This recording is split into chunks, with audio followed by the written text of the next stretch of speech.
আসসালামু আলাইকুম ওয়া রাহমাতুল্লাহি ওয়া বারাকাতুহু নাহমাদুহু ওয়া নুসাল্লি আলা রাসূলিল কারীম আম্মা বা'দ। খুব সংক্ষেপে আমি তিনটা কথা বলবো।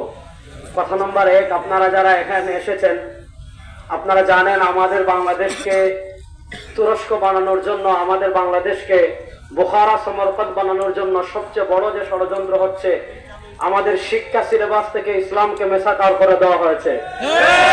আমরা পরিষ্কার ভাষায় বলছি, আমাদের সাহেবগণ, আমাদের নেতৃবৃন্দ এতদিন সোজা আঙ্গুলে বলেছেন, এখন যদি আপনারা সোজা না হন, বাংলাদেশে আপনারা যারা ট্রান্সজেন্ডারকে প্রমোট করতে চাইবেন, এদেশের তাওহীদি জনতা আপনাদেরকে ধরে ধরে ট্রান্সজেন্ডার বানিয়ে দিবে।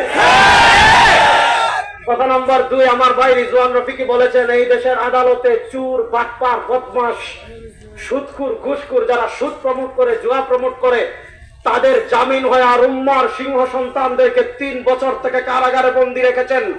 সময় এসেছে আলেমদেরকে মুক্তি দান করুন।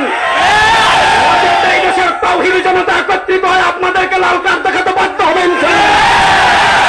কথা নম্বর 3, শেষ কথা, এই আওয়ামী লীগের আমলে সবচেয়ে বেশি যারা উপদ্রব আমাদের ভিতর বেড়েছে তারা হইল চেরাগ বিবির পোলা আহমদিয়া কাদিয়ানি জামাত।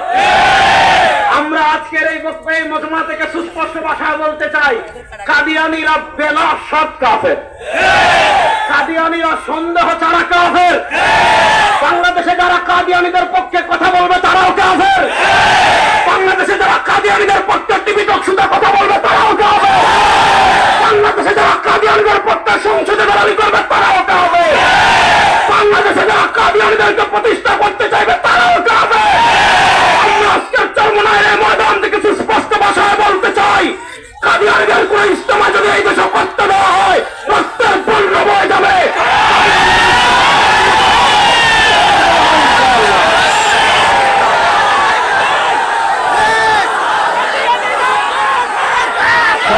ভাই ও বন্ধুগণ,